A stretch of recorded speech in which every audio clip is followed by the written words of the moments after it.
আসসালামু আলাইকুম, তোমাদের সকলকে স্বাগতম এডুভার্স বাই তুর্যতে। আজকে আমরা যেটা করব সেটা হচ্ছে, তোমাদের বায়োলজিতে অনেকগুলো রাইটারের বই আছে।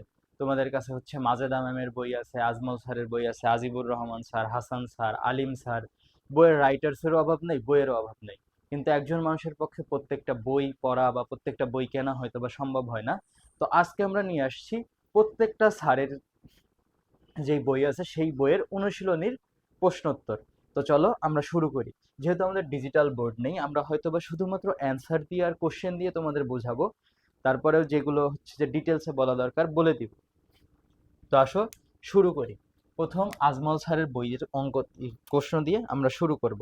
আজমল স্যারের বই থেকে যদি আমরা কোশ্চেন দেখি, সেটা হচ্ছে প্রথম একটা কোশ্চেন, মাইটোসিসের কোন ধাপে?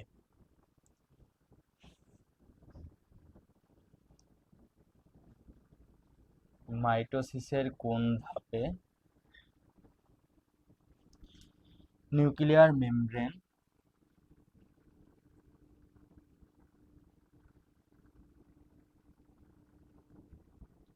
ও নিউক্লিওলাস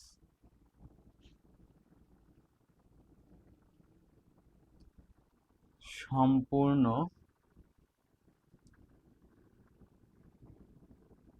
বিলুপ্তি ঘটে? এখন এটার উত্তর হচ্ছে প্রোমেটাফেজ। কিন্তু এই কোশ্চেনটাতে কিছু ঝামেলা আছে। ঝামেলাটা কি? সেটা হচ্ছে অনেক বইতে তোমার সলভে দেয়া আছে হচ্ছে মেটাফেজ, অনেক জায়গাতে দেয়া আছে প্রোমেটাফেজ। আমি তোমাদের কনফিউশনটা ক্লিয়ার করি। কনফিউশন ক্লিয়ার যেটা, সেটা হচ্ছে যদি তোমাদের কাছে অপশনে দুইটাই থাকে, যে প্রোমেটাফেজ এবং মেটাফেজ, তাহলে তোমরা আগেই উত্তর করে আসবে হচ্ছে প্রোমেটাফেজ। আর যদি প্রোমেটাফেজ না থাকে, সেই ক্ষেত্রে তোমরা কি দাগাতে পারো? মেটাফেজ।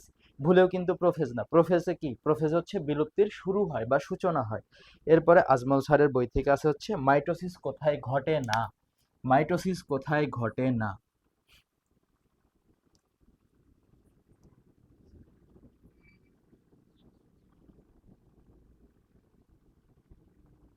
এখন মাইটোসিস কোথায় ঘটে না যদি তুমি উত্তর দাও, সেক্ষেত্রে তুমি উত্তর এই জায়গাতে যেটা আছে অপশন হিসাবে আছে প্রাণীর স্নায়ু কোষে। কোথায়? প্রাণীর স্নায়ু কোষে। কিন্তু ভাইয়া মনে রাখবা, এই একটা কোশ্চেন দিয়ে তুমি এটা করতে পারবা না। তোমাকে মনে রাখতে হবে এইগুলো টাইপের যে কোশ্চেন আছে, এটা হয়তো বা স্যারের এরিয়া থেকে কোশ্চেন নিল, অপশন নিল না, তখন তুমি কি করবা? সো এইটার সাথে আরো কিছু তুমি মনে রাখবা, সেটা হচ্ছে উদ্ভিদের স্থায়ী কোষ, তারপরে তোমার সকল রক্তকোষ, অর্থাৎ সকল পরিণত রক্তকোষ, পরিণত রক্তকোষ। এরপরে মনে রাখবা হচ্ছে হৃৎপেশির কোষ, হৃৎপেশি কোষ। আর একটা মনে রাখবা, সেটা হচ্ছে তোমার স্থায়ী কোষ, সকল পরিণত কোষ, হৃৎপেশি কোষ। আর একটা হচ্ছে পরিণত গ্যামেট, পরিণত গ্যামেট বা জনন কোষ। আশা করি বুঝতে পারছো। এরপরে আজমল স্যারের যেটা আছে সেটা হচ্ছে জীবদেহের ক্ষতিপূরণ, ক্ষতস্থান ও ক্ষয়পূরণে অপরিহার্য।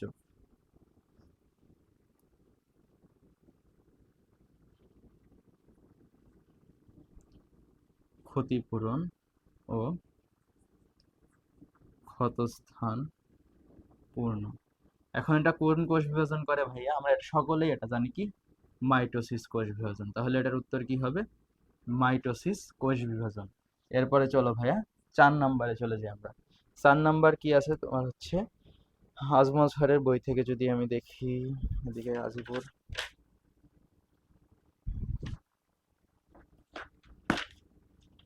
আজিবুর স্যারের বইতে আসলে কোশ্চেন বেশি, আমরা এর পরের স্লটে আজিবুর স্যারের কোশ্চেন ব্যাংকটা করব।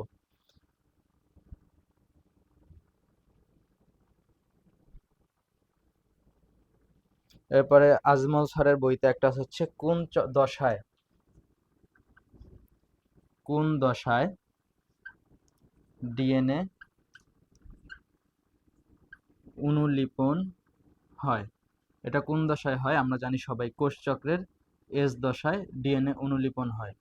আর এই সময় মনে রাখবা যে এইগুলো থেকে যখন এস দশা আসতেছে, তখনই তুমি পড়ার সময় মনে রাখবে যে এস দশায় 30 থেকে 50% সময় ব্যয় হয়।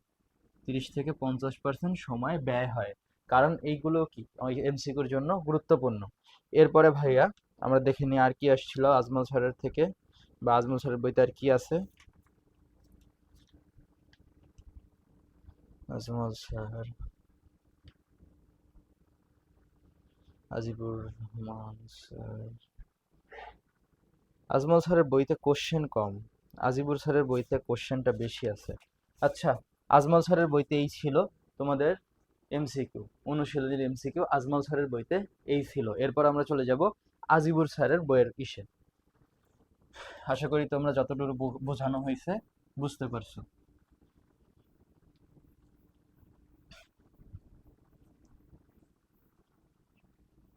এখন আমরা কার ইসে যাব, আজিবুর স্যারের বই।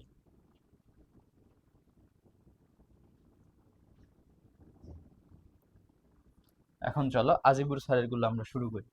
এখন স্যারের একটা কোশ্চেন আছে, কোষ বিভাজন পদ্ধতি কত প্রকার, বা কোষ বিভাজন কয় প্রকার। এটা আমরা সবাই জানি, কয় প্রকার, 3 প্রকার। কি কি ভাইয়া? যথা অ্যামাইটোসিস, অ্যামাইটোসিস, মাইটোসিস, মিওসিস। এরপরে চলো অ্যামাইটোসিসের জটিলতা ছাড়াই কোন কোষ বিভাজন সরাসরি ঘটে। অর্থাৎ বলা আছে যে হচ্ছে তোমার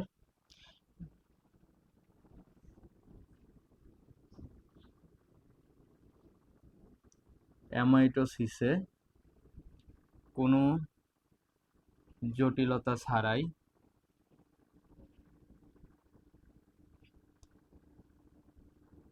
কার বা কোন কোষের বিভাজন হয়। এখন একটা জিনিস মনে রাখবা, আজীবন যখনই বিভাজন হবে, যেই বিভাজনই হোক, বিভাজিত হয় মাতৃকোষ আর সৃষ্টি হয় অপত্য কোষ। বিভাজিত হয় কোন কোষ? মাতৃকোষ। বিভাজিত হয় কোন কোষ? মাতৃকোষ। আর বিভাজনের মাধ্যমে সৃষ্টি হয় কি কোষ ভাইয়া? বিভাজনের মাধ্যমে সৃষ্টি হয় তোমার অপত্য কোষ। এটুকু মনে রাখবা। এরপরে আছে হচ্ছে তোমার অ্যামাইটোসিস বিভাজনে নিউক্লিয় বস্তুর আকৃতি কেমন হয়। অ্যামাইটোসিস বিভাজনে বিভাজনে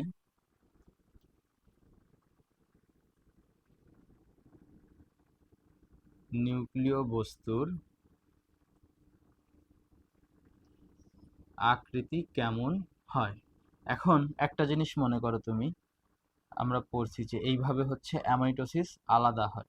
তো এটা কি আকৃতির? ডাম্বেল আকৃতির। ডাম্বেল আকৃতির হয়। তো এটা কি হয়? ডাম্বেল আকৃতির।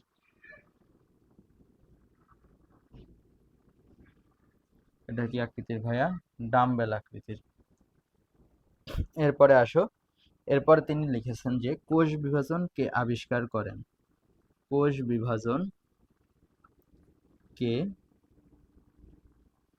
আবিষ্কার করেন? কে আবিষ্কার করেন? ওয়েল্টার ফ্লেমিং।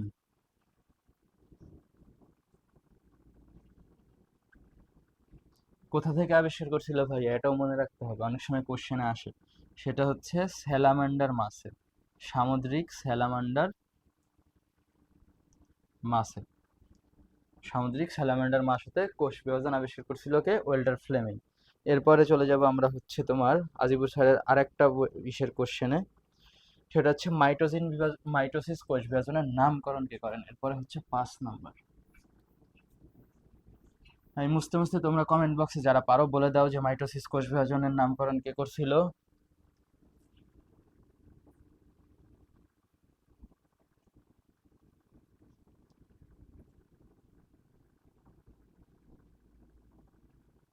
কোষ বিভাজনের নামকরণ করেন কে? কে নামকরণ করছিল ভাইয়া? মাইটোসিস কোষ বিভাজনের নামকরণ করছিল হচ্ছে তোমার ফ্লেমিং। আর স্লাইখার করছিল হচ্ছে ক্যারিওকাইনেসিসের নাম। এটা হচ্ছে কি? ফ্লেমিং। ফ্লেমিং মূলত আবিষ্কারই করছিল তোমার স্যালামান্ডার মাছ থেকে যে আবিষ্কার করছিল, এটা মূলত আবিষ্কারই করছিল হচ্ছে তোমার মাইটোসিস কোষ বিভাজন। আর আরেকটা হচ্ছে ক্যারিওকাইনেসিস, যেটা আছে তোমরা পড়ো, সেটা হচ্ছে অ্যাডিশনালে যদি আমি লিখে দিই, সেটা হচ্ছে শ্লাইখার ক্যারিওকাইনেসিস, যেটা হচ্ছে তোমার নিউক্লিয়াসের বিভাজন, সেটাকেই তিনি মাইটোসিস বানিয়েছিলেন, ক্যারিওকাইনেসিস নামকরণ করেন। এরপরে চলো 6 নম্বর। আজিবুর স্যারের এরপরের একটা কোশ্চেন আছে, সেটা হচ্ছে মাইটোসিস বিভাজনে নিউক্লিওলাসের বিলুপ্তি ঘটে।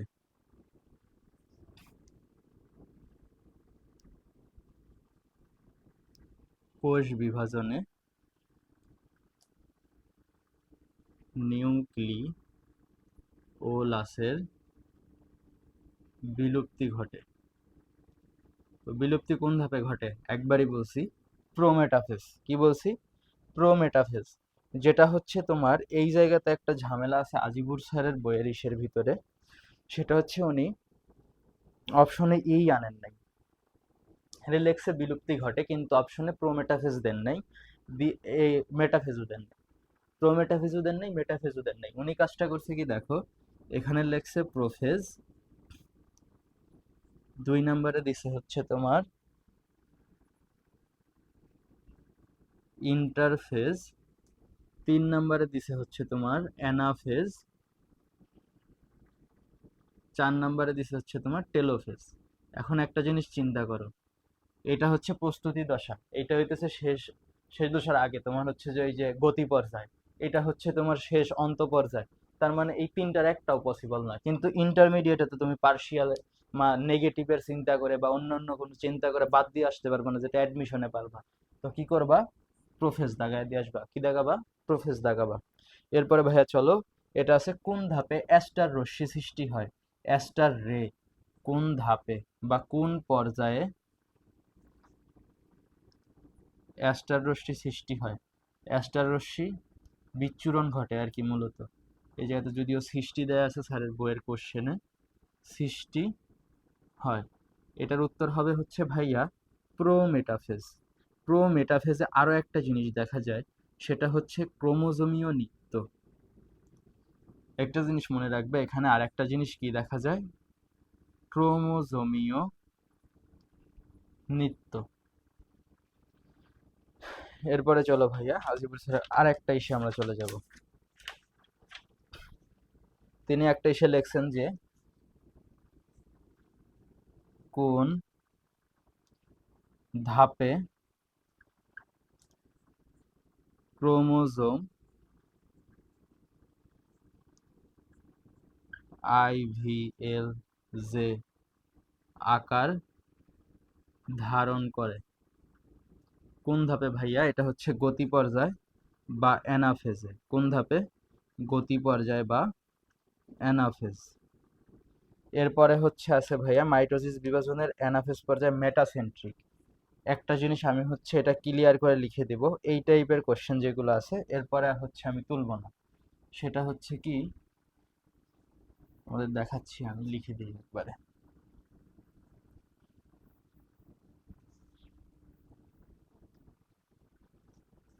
ভি হচ্ছে মেটাসেন্ট্রিক, এল হচ্ছে সাবমেটাসেন্ট্রিক, আই হচ্ছে টেলোসেন্ট্রিক,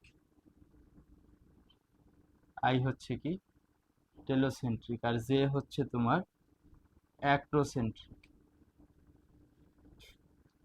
জে হচ্ছে কি অ্যাক্রোসেন্ট্রিক। তো এই টাইপের কোশ্চেন আর আমি তুললাম না। এরপরে তোমার আছে হচ্ছে সম্ভবত 8 নম্বর, যদি ভুল না করি, আজিবুর স্যারের এখানে একটা কোশ্চেন আছে যে কোন ধাপে ক্রোমোজোমের দ্বিত্বন হয়, বা মাইটোসিসের কোন বিভাজনে কোন ধাপে তোমার ক্রোমোজোমের দ্বিত্বন হয়?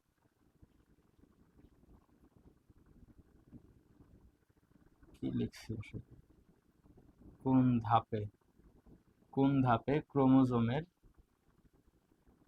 দ্বিত্বন হয়? কোন ধাপে দ্বিত্বন হয় ভাইয়া? এটা হবে হচ্ছে তোমার মেটাফেজ ধাপে। এরপরে 9 নম্বর, 9 নম্বরে তুমি যদি হচ্ছে আজিবুর স্যারের এখান থেকে দেখো, বলা আছে অপত্য ক্রোমোজোম মেরুমুখী বা গতিপ্রাপ্ত হয় কোন দশায়? অর্থাৎ অপত্য ক্রোমোজোম গতি প্রাপ্ত বা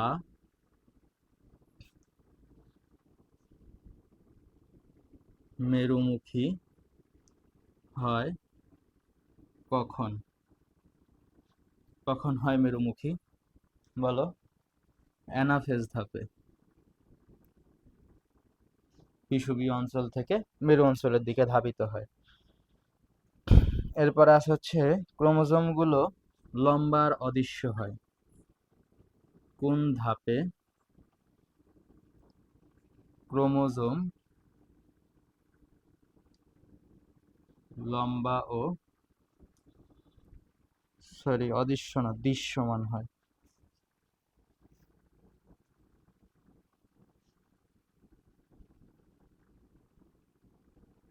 বুঝতেছি না আসলে তোমাদের বইতে ভুল আছে নাকি আমার সলভ শিটে ভুল আছে। এটা হচ্ছে টেলোফেজ, কিন্তু এটা তো হচ্ছে যে তোমার মেটাফেজের পর থেকেই স্পষ্ট হওয়া শুরু করে। যাই হোক,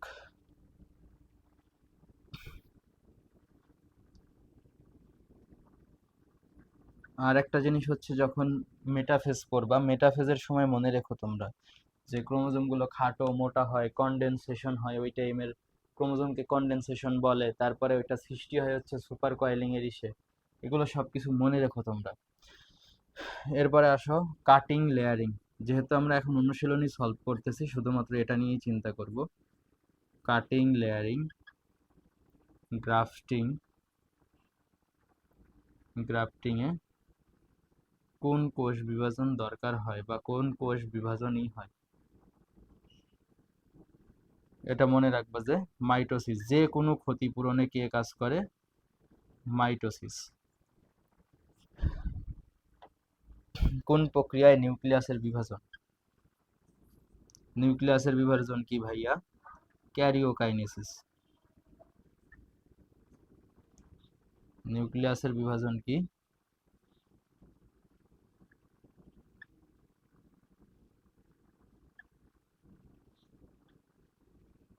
ক্যারিওকাইনেসিস। আরেকটা জিনিস মনে রাখবার সাথে অ্যাডিশনাল বলে দেই আগেই, সেটা হচ্ছে সাইটোপ্লাজমের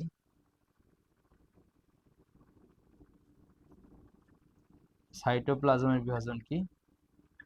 সাইটোকাইনেসিস।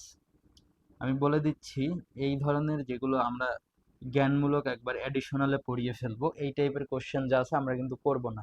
সো মনে রাখবা নিউক্লিয়াসের বিভাজন ক্যারিওকাইনেসিস, সাইটোপ্লাজমের বিভাজন সাইটোকাইনেসিস। এরপরে ক্রোমোজোমাল নৃত্য দেখা যায় কোন দশায়? এটা আমি অলরেডি বলে ফেলছিলাম, হয়তো মুছে ফেলছি, এটা আজিবুর স্যারের বইয়েরই কোশ্চেন। হচ্ছে 13 নম্বরে চলে যাব আমরা।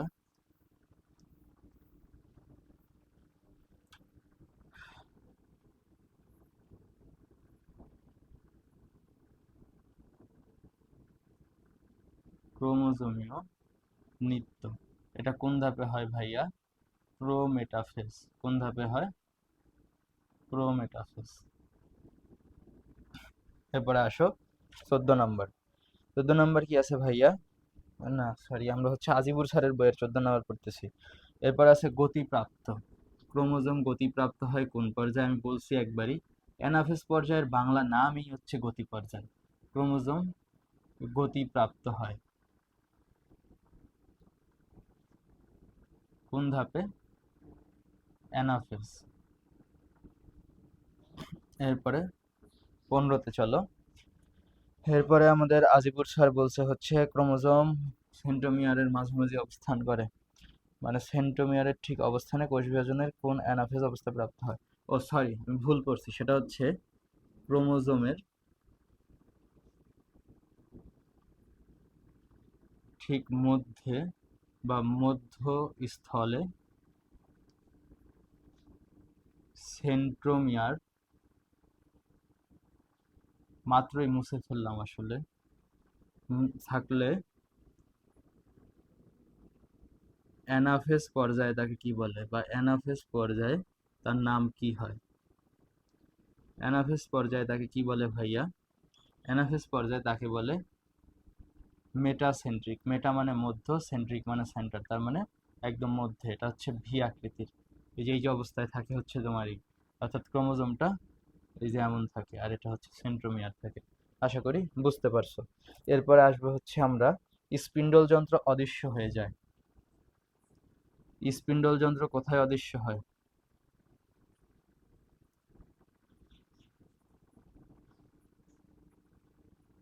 মনে রাখবা স্পিন্ডল যন্ত্র অদৃশ্য হয় হচ্ছে তোমার, সরি, হ্যাঁ এটাই, স্পিন্ডল যন্ত্র অদৃশ্য হয়ে যায় হচ্ছে তোমার টেলোফেজ পর্যায়ে। কোন পর্যায়ে ভাইয়া? টেলোফেজ পর্যায়ে। আর একটা জিনিস আগেই বলে দেই, সেটাও তোমার স্যারের বইয়েরই, সেটা হচ্ছে স্পিন্ডল যন্ত্র সৃষ্টি হয় কোন পর্যায়ে? স্পিন্ডল যন্ত্র সৃষ্টি হয় হচ্ছে তোমার প্রো মেটাফেজে। কোথায়? প্রো মেটাফেজে। স্পিন্ডল যন্ত্র কোথায় সৃষ্টি হয় ভাইয়া? প্রো মেটাফেজে। এরপরে হচ্ছে আরেকটা স্যারের এই জায়গাতে আছে হচ্ছে সাবমেটাসেন্ট্রিক। আমি আগেই বলছি সাবমেটাসেন্ট্রিক কোনটা? এল হচ্ছে 18 নম্বর। এল হচ্ছে কি? সাবমেটাসেন্ট্রিক। বলা আছে সাবমেটাসেন্ট্রিক নিচের কোনটি? তো আমরা সবাই জানি সাবমেটাসেন্ট্রিক কোন ধরনের? এল। অর্থাৎ এই অবস্থাতে তোমার হচ্ছে এমন থাকে ক্রোমোজোমটা। এরপরে আসো, আজিবুর স্যারের আরেকটা আছে হচ্ছে তোমার ক্রোমোজোমের খাটো ও মোটা হওয়াকে কি বলে?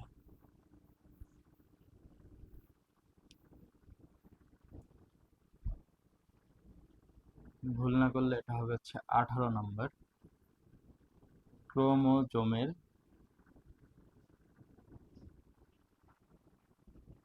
খাটো ও মোটা হওয়াকে কি বলে?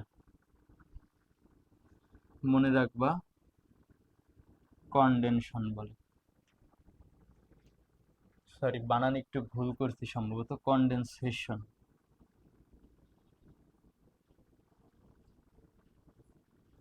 এরপরে যেটা, সেটা হচ্ছে তোমার, এটা আলিম স্যারের, এটা নাই।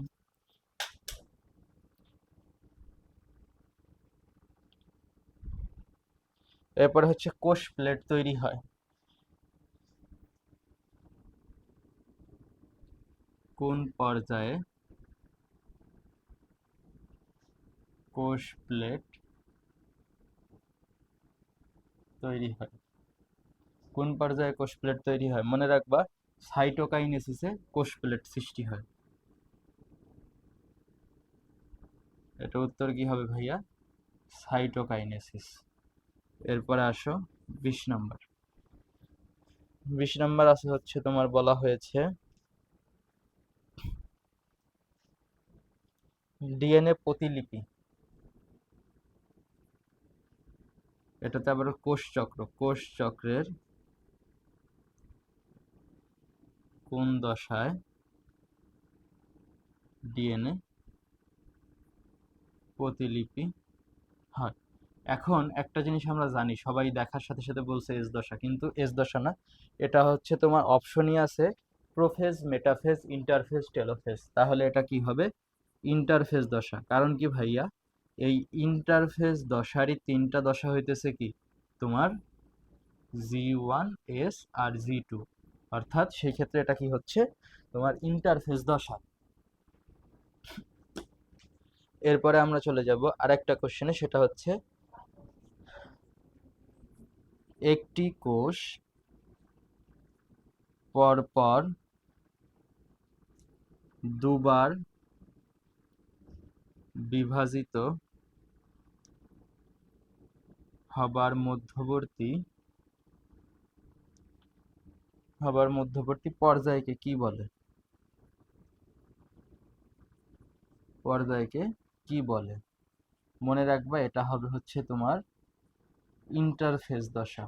কি দশা? ইন্টারফেজ দশা। এরপরে আসো তোমার কোষ চক্রের সংশ্লেষণ দশায়, অর্থাৎ এস দশায়।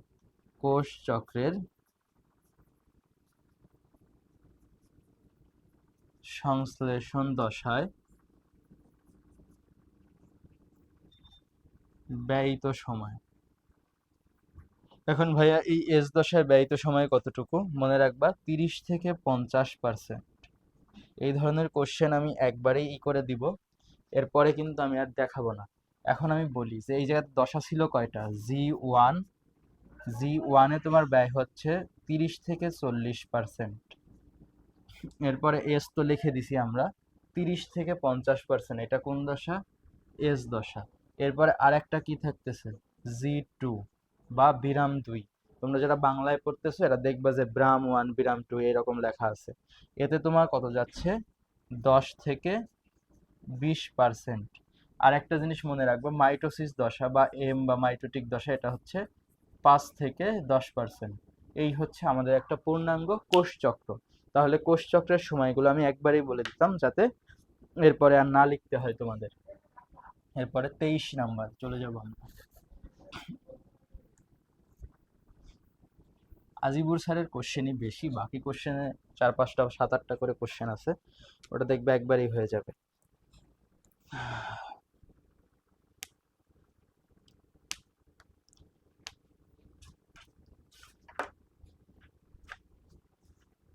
আসো এরপরে আছে হচ্ছে তোমার 24 নাম্বার। 24 নাম্বারে আছে তোমার কোন জীব হ্যাপ্লয়েড দেহ গঠন করে, কোন জীব হ্যাপ্লয়েড দেহ গঠন করে। এটা মনে রাখবে, এটা অলওয়েজ হচ্ছে কি, শৈবাল। এরপরে যেটা আছে সেটা হচ্ছে তোমার মায়োসিস কোষ বিভাজন প্রথম প্রত্যক্ষ করেন কে, মায়োসিস কোষ বিভাজন প্রথম প্রত্যক্ষ করেন কে। এখন কে প্রথম প্রত্যক্ষ করেন মনে রাখবা যে এটা হচ্ছে স্টার্সবুর্গার প্রথম এটি প্রত্যক্ষ করেন। আর একটা মনে রাখবা, এই মায়োসিস নাম যে করেন, এই মায়োসিস নামকরণটা কে করেন, এইটার নামকরণটা হচ্ছে মনে রাখবা যে নামকরণ করে হচ্ছে তোমার মুর ও ফার্মার। মুর ও ফার্মার হচ্ছে নামকরণ করেন। এরপরে চলো 26 নাম্বার। 26 নাম্বার হচ্ছে কত সালে স্টার্সবুর্গার এটা প্রত্যক্ষ করেন, কত সালে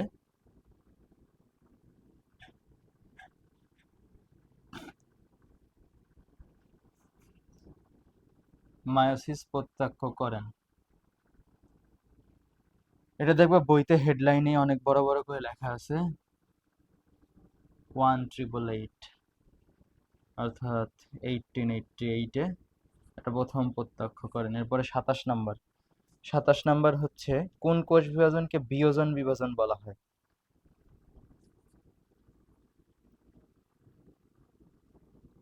কোন বিভাজনকে বিয়োজন বিভাজন বলে। বিয়োজন বিভাজন শুনেই বুঝতে পারতেছো যে সংখ্যা কমে আসতেছে, তাহলে কি হবে ভাইয়া, এটা হবে মায়োসিস। এটা কি হবে, সরি মায়োসিস, হ্যাঁ মায়োসিস। এরপরে 28 নাম্বার। 28 নাম্বারে কি আছে, 28 নাম্বারটা আছে হচ্ছে তোমার স্পোরোফাইটিক উদ্ভিদের মায়োসিস ঘটে কোথায়। তার মানে যারা স্পোর সৃষ্টি করে, বুঝতে পারছো আমার কথা, স্পোরোফাইটিক মানে কি, স্পোর সৃষ্টির মাধ্যমে যারা জনন কার্যই করে, স্পোরোফাইটিক উদ্ভিদে মায়োসিস কোথায় ঘটে। এটা কি হবে ভাইয়া, এটা হবে হচ্ছে জনন মাতৃকোষে। জনন মাতৃকোষে এটার মায়োসিস কোষ বিভাজন হয়ে কি হয় তোমার গ্যামেট সৃষ্টি হয় বা স্পোর সৃষ্টি হয়। এরপর 29 কি আছে ভাইয়া, হ্যাপ্লয়েড জীবের কোথায় মায়োসিস গঠিত হয়, মানে সংগঠিত হয়, হ্যাপ্লয়েড জীবের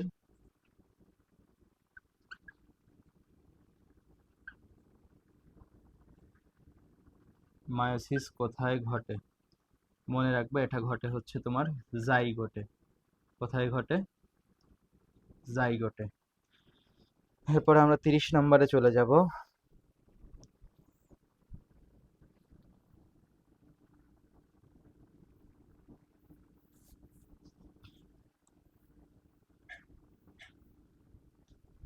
চলো আমরা 30 নাম্বার দেখি। 30 নাম্বারে বলা আছে কোন ধাপে দানাদার ক্রোমোমিয়ার দেখা যায়। এটা হচ্ছে তোমার মিওসিস একের পর্যায়ে একটা, যারা পড়ছো তারা সবাই মনে হয় জানার কথা, যে এটা হচ্ছে লেপটোটিন। মায়োসিস একের লেপটোটিন উপপর্যায়ে এটা হয়, দানাদার ক্রোমোমিয়ার দেখা যায়। এরপর 31 নাম্বার। আচ্ছা আমি একবার একটা এই জিনিস বলে দিই, সেটা হচ্ছে, না থাক তোমাদের ই করেই বলি, যে কোন পর্যায়ে টেট্রাড দেখা যায়। কোন পর্যায়ে টেট্রাড লক্ষ্য করা যায়। এখন টেট্রাড কোন পর্যায়ে হয় ভাইয়া? টেট্রাড হয়, মনে রাখবা, এই সেম ভাবে মায়োসিস একের প্যাকাইটিনে। কিসে? প্যাকাইটিনে। এটা একটা ছক আকারে আমার ক্লাসে দেয়া আছে, তোমরা যারা চাও দেখে নিতে পারো, আমাদের ফেসবুক পেজে লাইভ ক্লাসটা দেয়া আছে। এরপরে হচ্ছে তোমার আছে জোড় বাঁধা ক্রোমোজোম জোড়াকে কি বলা হয়? প্রতিটি জোড় সরি জোড় বাঁধা ক্রোমোজোম জোড়াকে কি বলা হয়?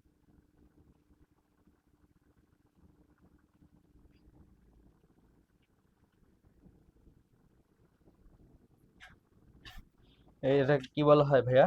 বলা হয় হচ্ছে তোমার বাইভ্যালেন্ট। বাইভ্যালেন্ট। আশা করি বুঝতে পারতেছো। এরপরে হচ্ছে তোমার ক্রোমোজোম থেকে, একই ক্রোমোজোম থেকে দুটি ক্রোমাটিড সৃষ্টি হলে পারে। এটা কি আজিবুর স্যারের? জি। একই ক্রোমোজোমের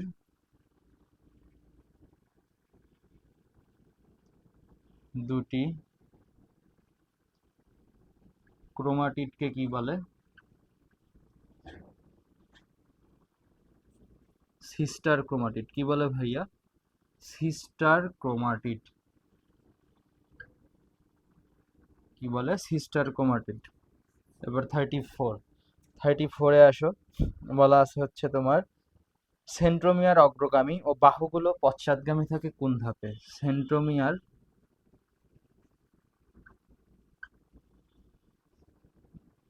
অগ্রগামী ও বাহুগুলো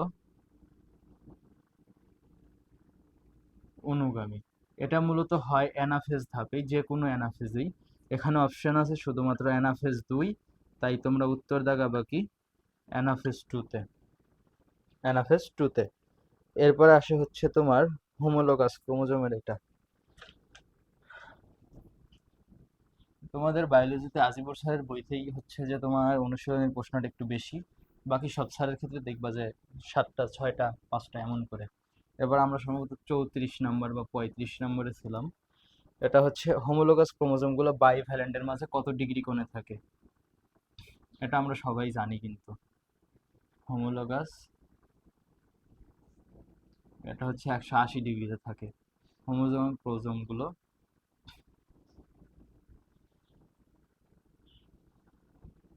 বাইভ্যালেন্টের সাথে, বাইভ্যালেন্টের মাঝে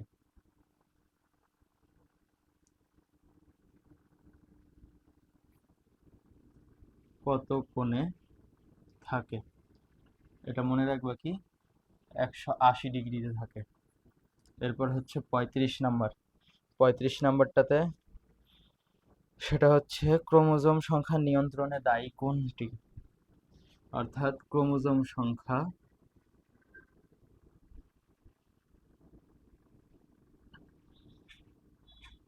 নিয়ন্ত্রণে দায়ী।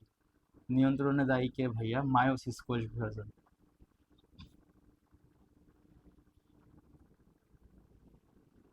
মায়োসিস কোষ বিভাজন। কারণ কি? মায়োসিস কোষ বিভাজন যদি না থাকতো, তোমার বাবার থেকে হচ্ছে যে 46টা, মায়ের থেকে 46টা, এমনি করে নিয়ে নিয়ে তোমার ক্রোমোজোমের সংখ্যা কত হইতো? 92টা। খেলা পুরা ঝুমে ক্ষীর। এরপরে তোমার পরের প্রজন্ম হইতো কত? 92, 92 কত হয়? 184। এমনি বাড়তেই থাকতো। তো এই মায়োসিস কি করে? আমাদের ক্রোমোজোম সংখ্যা নিয়ন্ত্রণের জন্য দায়ী বা নিয়ন্ত্রণ করে। এরপরে আছে হচ্ছে মিওসিস ঘটে, আগেই বলে দিছি মিওসিস মানে জননমাতৃক কোষ, সেটা আর আমি করব না। এরপরে ক্রসিং ওভার ঘটে কোন উপপর্যায়ে? ক্রসিং ওভার, ক্রসিং ওভার ঘটে কোন উপপর্যায়ে? এটা মনে রাখবা যে মিওসিস একের প্যাকাইটিন উপপর্যায়ে কি হয়। ক্রসিং ওভার কাকে বলে? দুটি নন সিস্টার ক্রোমাটিড নিজেদের মধ্যে অংশের বিনিময় করে, একে হচ্ছে যে তোমার কি বলে? ক্রোমোজোম। আর এই এক্স আকৃতির যে গঠনটা সৃষ্টি করে এরা অংশ বিনিময়ের সময়, একে বলে কায়াজমা। এরপরে হচ্ছে তোমার প্রোফেজ একের ক্রম পর্যায়ে দেখানো আছে।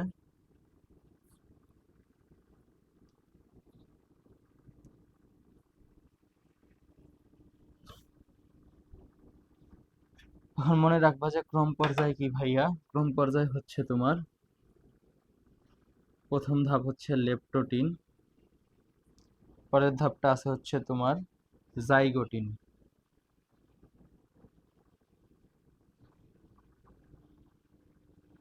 জাইগোটিন, এরপরে প্যাকাইটিন, তারপরে ডিপ্লোটিন, প্যাকাইটিন, তারপরে ডিপ্লোটিন, তারপরে কি ডিপ্লোটিন, এটাই হচ্ছে ক্রম পর্যায়। এরপরে আছে প্রান্তীয়করণ ঘটে কোন উপপর্যায়ে?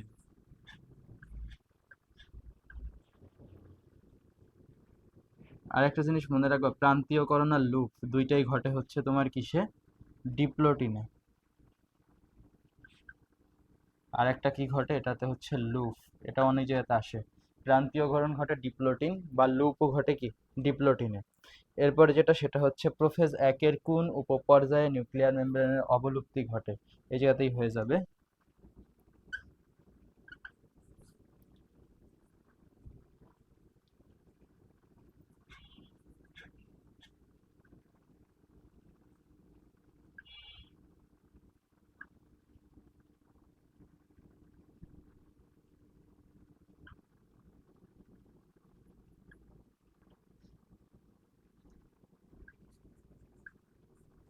কোন ধাপে নিউক্লিয়ার মেমব্রেন বিলুপ্তিত হয় ভাইয়া? ডায়াকাইনেসিস। কোন ধাপ? ডায়াকাইনেসিস। এরপরে কায়াজমা সৃষ্টি হয় কোন উপপর্যায়ে? কায়াজমা, এই যে বলছি কায়াজমা কি, ওই যে দুইটা নন সিস্টার ক্রোমাটিড যখনই হয় তোমার এক্স আকৃতির একটা ক্রসিং ওভারের সময় গঠন সৃষ্টি করে, এটাই হচ্ছে কায়াজমা। এই কায়াজমা ঘটে কোথায়? প্যাকাইটিনে। তো আমরা কায়াজমার এটাও কি আরই করব না। এরপরে এই যে এক্স আকৃতির যেটা দেয়া আছে সেটাও বলা আছে হচ্ছে কি? এক্স আকৃতির অংশকে কি বলে? প্যাকাইটিন উপদশায় এক্স আকৃতির অংশকে কি বলা হয়? মাত্রই বলছি তোমাকে, আজিবুর স্যার বইতেই আছে, সেটা হচ্ছে কায়াজমা। এটাও আর আমি করলাম না। এরপরে হচ্ছে তোমার কোন উপপর্যায়ে হোমোলোগাস ক্রোমোজোম জোড় বাঁধে? কোন উপপর্যায়ে হোমোলোগাস ক্রোমোজোম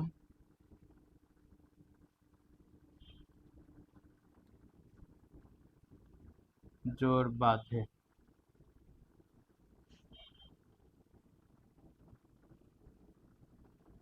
এটা হবে কি? এটা হবে হচ্ছে জাইগোটিন। কোন পর্যায়ে? জাইগোটিন পর্যায়ে। এরপরে বাইভ্যালেন্ট সৃষ্টি হয় কোন পর্যায়ে? এটাও জাইগোটিন, বাইভ্যালেন্ট। তোমাদের 40 নম্বরে যেটা আসতে হচ্ছে আজিবুর স্যারের, এটা হচ্ছে কি বাইভ্যালেন্ট কোন উপপর্যায়ে সৃষ্টি হয় বা কোন উপদশায় সৃষ্টি হয়? এটাও কি হবে ভাইয়া তোমার? হচ্ছে জাইগোটিন। এরপর আমরা চলে যাব যে ক্রোমোজোম সংখ্যা মাতৃকোষের অর্ধেক হয় কোন ধাপে? ক্রোমোজোম সংখ্যা মাতৃকোষের অর্ধেক হয় কোন ধাপে ভাইয়া? এটা মনে রাখবে, অ্যানাফেজ এক। ক্রোমোজোম সংখ্যা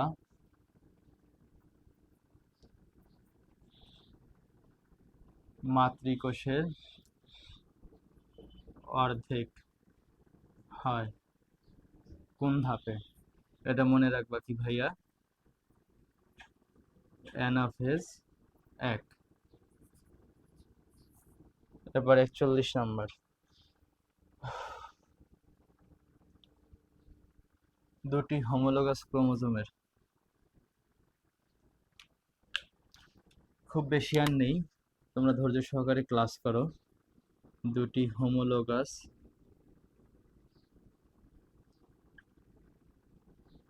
ক্রোমোজোমের জোড় বাঁধার প্রক্রিয়াকে কি বলে?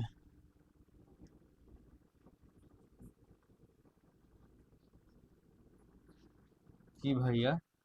সিনাপসিস। কি বলে? সিনাপসিস। বাঁধার প্রক্রিয়া নাকি বাঁধাকে? আচ্ছা, এরপরে হচ্ছে তোমাদের 42 নাম্বার, সিনাপসিস কোন উপদশায় ঘটে? এটা মনে রাখবা, সিনাপসিস ঘটে হচ্ছে জাইগোটিনে। কোথায় ঘটে ভাইয়া? সিনাপসিস ঘটে জাইগোটিনে। এটি আর আমি হচ্ছে যে আলাদা করে দেখালাম না, যদিও এটা আলিম স্যারের বইয়ের কোশ্চেন ছিল। এরপরে হচ্ছে 42 নাম্বার আজিবুর স্যারেরই, সেটা হচ্ছে তোমার নিউক্লিয়াস তো মায়োসিস কোষ বিভাজনে দুইবার বিভাজিত হয়, জানো অনেকেই। নিউক্লিয়াসের প্রথম ও দ্বিতীয় বিভাজনের মধ্যবর্তী সময়কে কি বলে? মধ্যবর্তী সময়কে কি বলে ভাইয়া? ইন্টারকাইনেসিস। কি বলে? ইন্টারকাইনেসিস। অর্থাৎ দুইটা ক্যারিওকাইনেসিসের মাঝখানে কি হয়? একটা ইন্টারকাইনেসিস হয়। এরপর আসা হচ্ছে 43 নম্বরে। 43 নম্বরে যদি আমরা যাই, এরপর আজিবুর স্যারের হচ্ছে ক্রোমোজোমের অংশের বিনিময়কে কি বলা হয়?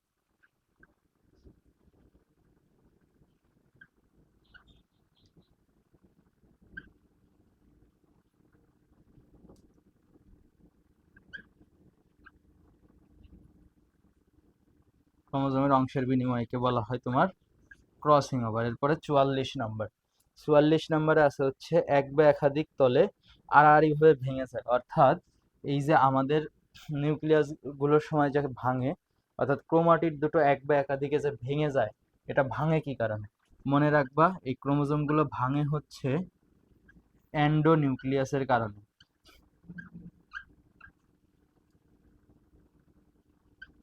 এন্ডোনিউক্লিয়াসের কারণে। আর জোড়া লাগে কার জন্য? মনে রাখবা, জোড়া লাগে লাইগেসের জন্য।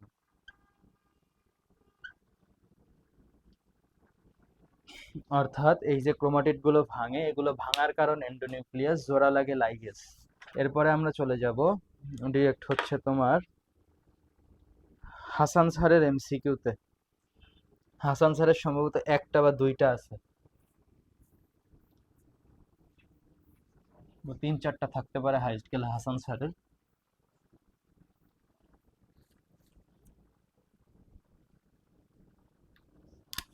দেখো হাসান স্যারের বই থেকে আমরা এবার দেখব।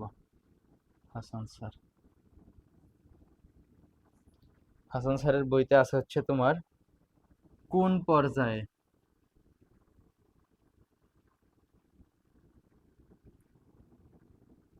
ক্রোমোজোম গুলো বিষুবীয় তলে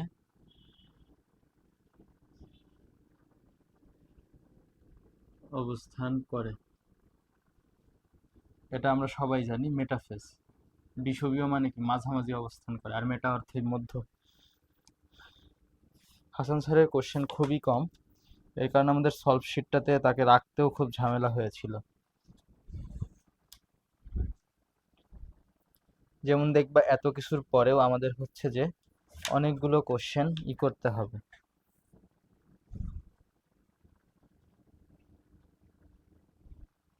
আমাদের জন্য আজিবুর স্যারের কোশ্চেন করলে দেখা যায় যে অনেকগুলাই হয়ে যায়। হাসান স্যারের আর কোশ্চেন নেই আমাদের সলভ শিটের ভিতরে। তো চলো এরপর আমরা আলিম স্যারের কোশ্চেন শুরু করি এই জায়গা থেকে। কার? আলিম স্যার। আলিম স্যারেরও হয়তো এমন তিন চারটা কোশ্চেন আছে।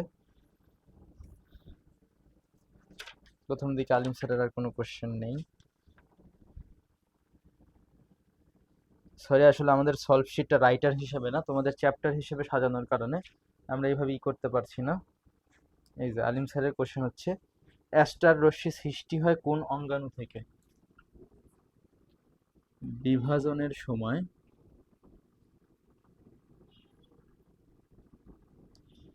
কোন অঙ্গাণু থেকে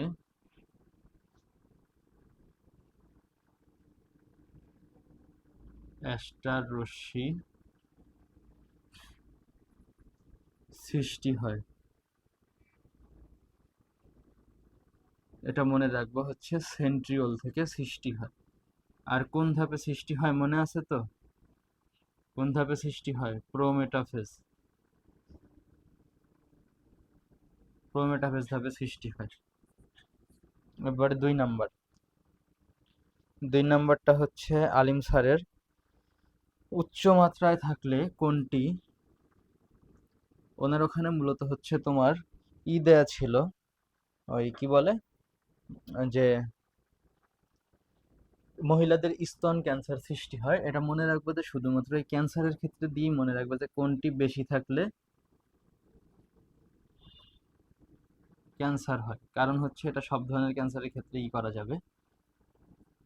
P27। এখন আরেকটা জিনিস এই জায়গাতে ইম্পর্টেন্ট, অ্যাডিশনাল যেগুলো আমরা হচ্ছে বুঝাই দিচ্ছি, সেই জায়গাতে একটা আছে P53, যেটা অনিয়ন্ত্রিত বা ক্যান্সার বা টিউমার হওয়ার মেইন কারণ, যেটা অনিয়ন্ত্রিত মাইটোসিস রোধ করে, অর্থাৎ কোষকে অতিরিক্ত বিভাজন হতে বাধা দেয়, মাইটোসিস রোধ করে। এরপর আলিম স্যারের কোথাও কিছু আছে? হ্যাঁ, এরপর আলিম স্যারের আরেকটা কোশ্চেন আমরা খুঁজে পেয়েছি, সেটা হচ্ছে সাইটোপ্লাজমের বিভাজনকে কি বলে? এটা যদিও আমি একবার বুঝিয়েছি, যেহেতু স্যারের কোশ্চেন কম, তো এই কোশ্চেন আমরা বাদ দেই নাই, যে সাইটোপ্লাজমের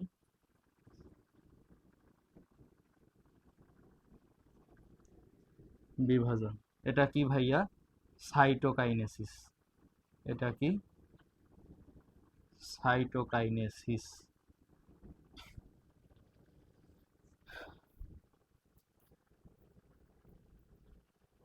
এরপরে নাই আলিম স্যার।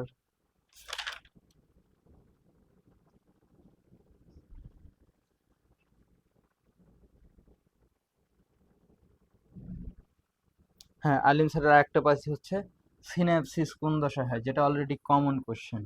সিনাপসিস কোন দশায় হয় ভাইয়া? সিনাপসিস কোন দশায় হয়? জাইগোটিন। এটা কি হবে? জাইগোটিন। জাইগোটিন দশা। এরপরে 5 নাম্বার, সম্ভবত এটাই আলিম স্যারের লাস্ট কোশ্চেন, সেটা হচ্ছে কায়াজমার প্রত্যাবর্তন ঘটে কোন দশায়? এটা একটু আনকমন কোশ্চেন। কায়াজমার প্রান্তবর্তন কোন দশায়? এটা মনে রাখবা, শেষ দশা। প্রান্তবর্তন মানে প্রান্তীয়করণ। এই যে ওয়ার্ডটার জন্য কোশ্চেনটা আনকমন। এটা কি হবে ভাইয়া? ডিপ্লোটিন। আলিম স্যারের কোশ্চেন শেষ। তো আমাদের এই জায়গাতে Hasan sir, Alim sir, Ajibur sir, Ajmal sir, 4জন রাইটারের কোশ্চেন আমরা করেছি এখান থেকে।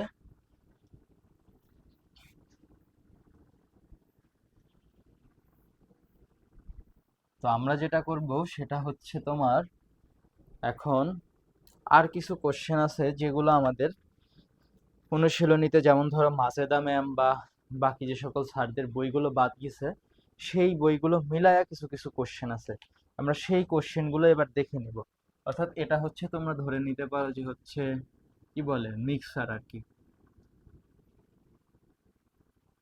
এটা হচ্ছে তোমার মিক্সার। এখন এই মিক্সারের ভিতরে কি কি কোশ্চেন আছে, যেমন একটা কোশ্চেন আছে হচ্ছে তোমার, সরি সলভ শিটের, এটা হচ্ছে তোমার ইসে, যেমন পুষ্টির অভাবজনিত মৃত্যু।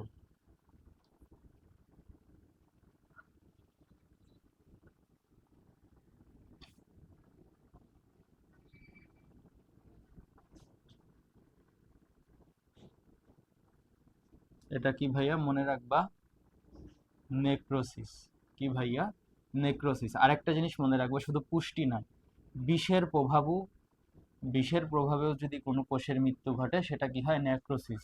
আর একটা অ্যাডিশনাল মনে রাখবা, সেটা হচ্ছে তোমার জেনেটিক্যালি মৃত্যু, কোষের জেনেটিক্যালি মৃত্যু হচ্ছে অ্যাপোপ্টোসিস। কি? অ্যাপোপ্টোসিস। কি হয় ভাইয়া? অ্যাপোপ্টোসিস। এরপর আসে হচ্ছে সেন্ট্রোমিয়ারের পূর্ণ বিভাজন, অর্থাৎ সেন্ট্রোমিয়ারের বিভাজন কোন ধাপে হয়?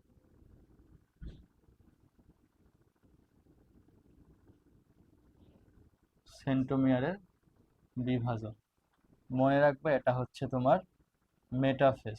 কোন পর্যায়ে? মেটাফেজ পর্যায়ে। এরপরে 3 নাম্বারটা, 3 নাম্বারে আছে হচ্ছে তোমার দেহে ছড়িয়ে পড়া মানে টিউমার দেহে ছড়িয়ে পড়াকে কি বলা হয়? দেহে টিউমার ছড়িয়ে পড়াকে কি বলে? দেহে টিউমার ছড়িয়ে পড়াকে কি বলে ভাইয়া? মেটাসিস। এরপরে 4 নাম্বার,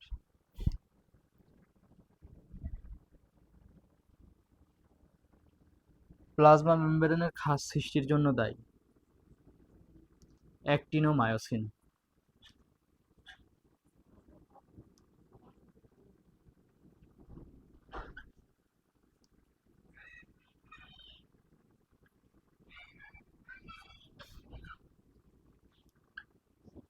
অ্যাক্টিনোমায়োসিন।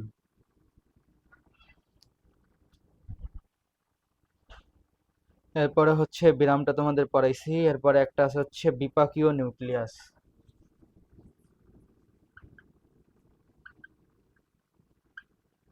কোন দশার নিউক্লিয়াস?